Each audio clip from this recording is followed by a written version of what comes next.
Proteins and nucleic acids. In part 2 of this lecture, we will discuss the nucleic acids.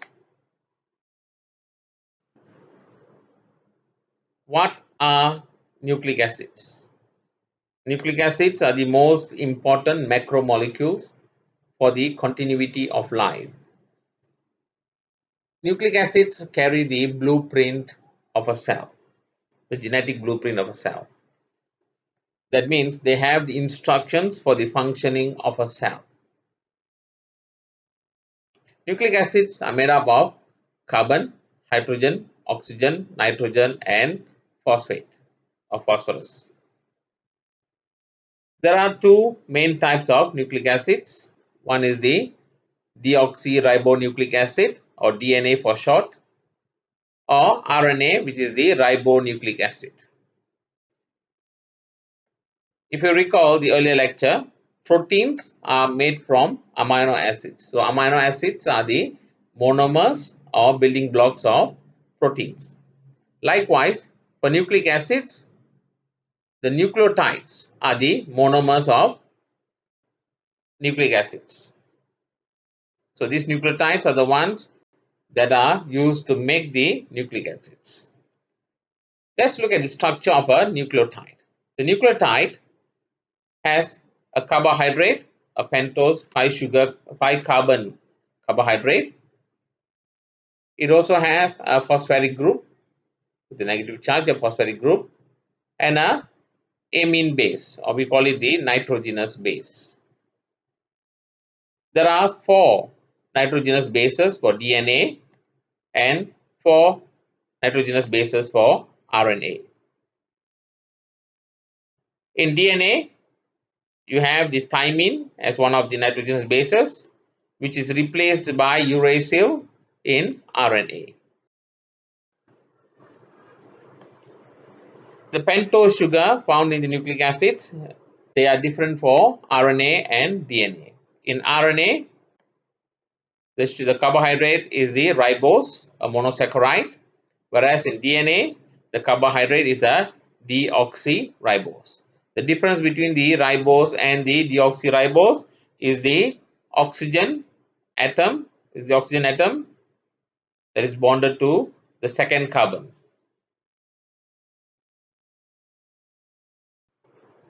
So this nucleotide is a monomer that is used to build nucleic acids. So it has got 5 carbons.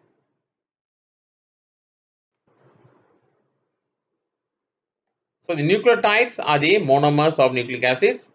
The nucleic acid itself is a string of nucleotides, or we call it polynucleotides, that are linked from 3' here, 3' here, 3 carbon, carbon 3 here, 3' all the way to 5', 5 carbon. They are acidic, the nucleic acids are acidic, and they are negatively charged.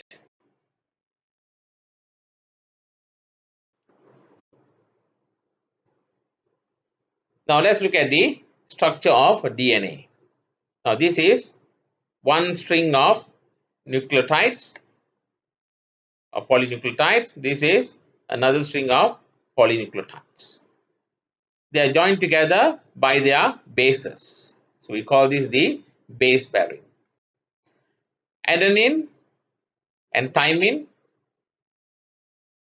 they form 2 hydrogen bonds. They are bonded together by 2 hydrogen bonds. The guanine and cytosine are bonded by 3 hydrogen bonds. 3 hydrogen bonds here.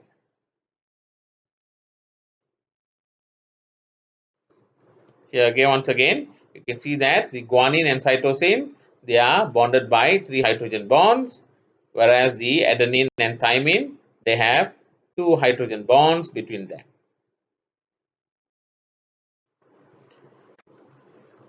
The structure of DNA.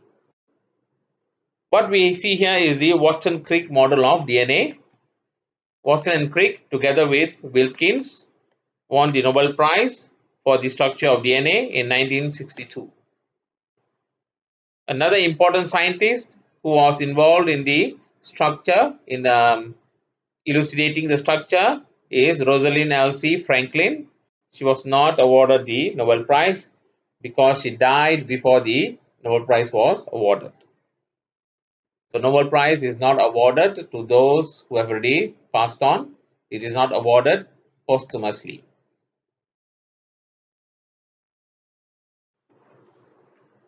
The DNA has got two polynucleotides. From here you can see that one goes from 5' to 3'. Another one goes from 3' to 5'. They are held together, the two polynucleotides are held together by hydrogen bonds between the bases. The DNA is a double helix. So you can see here, like I said, is two strands of polynucleotides joined together by hydrogen bonds. So it is a double helix.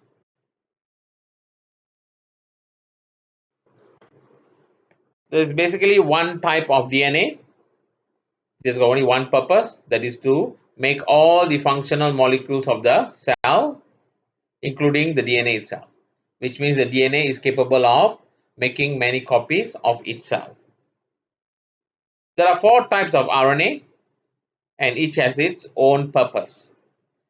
The ribosomal RNA or the rRNA is the basis of structure and function of ribosomes. It is found in the ribosomes. Ribosomes are cell organelles that make proteins. The messenger RNA, mRNA, carries the message coded in genes, coded in genes, which is basically the DNA, coded in the DNA for protein synthesis, to make proteins. The transfer RNA, tRNA, carries amino acids during protein synthesis because amino acids are the building blocks of proteins. So you need amino acids to make proteins. Then we have the heteronuclear RNA or the hnRNA. This is a precursor form of the mRNA. That means it is a premature mRNA. It is not mature yet. Okay, when it becomes mature, we call it the messenger RNA.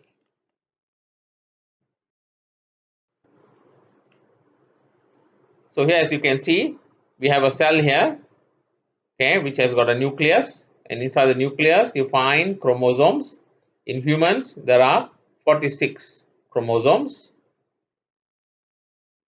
Okay, if you were to unwind the chromosomes, right, if you were to unwind the chromosomes, okay, you'll find that it is DNA which is coiled around proteins known as the histones, and they're packaged this way as chromosomes in the nucleus.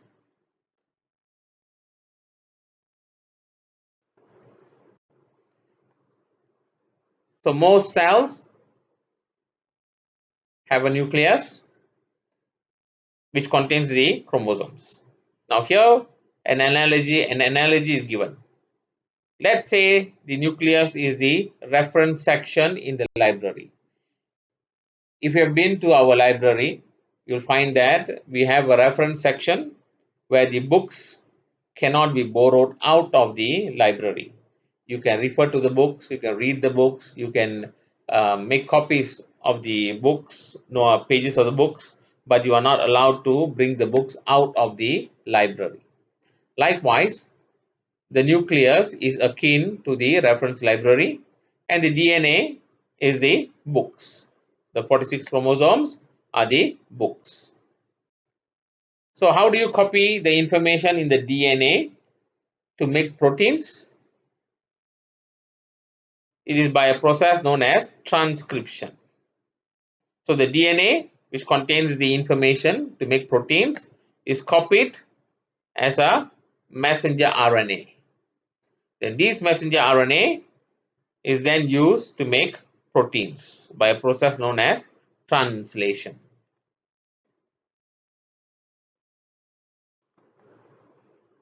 So the DNA carries genetic information and it can replicate by itself. So we have the DNA. It is capable of self-replication. It acts as a template. Okay, it can be used as a template to make messenger RNA, which is then used to make proteins. So this process is known as transcription, the process of making mRNA using DNA as a template, and the process of using mRNA to make protein is known as translation.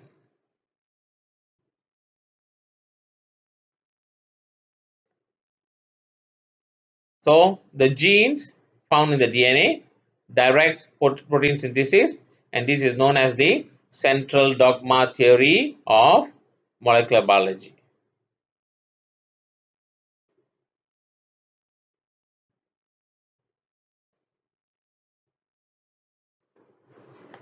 Some interesting facts about the DNA. We have trillions of cells in our body. Okay, to be accurate, we have 37.2 trillion cells in our body. Each cell has 46 chromosomes, and that amounts to 2 meters of DNA, which means in each cell we have 2 meters of DNA. This DNA comprised of 3 billion bases. Your adenine, thymine, cytosine, and guanine, there are 3 billion of these in your DNA. And we have about 30,000 or to 30,000 to 40,000 genes that code for proteins.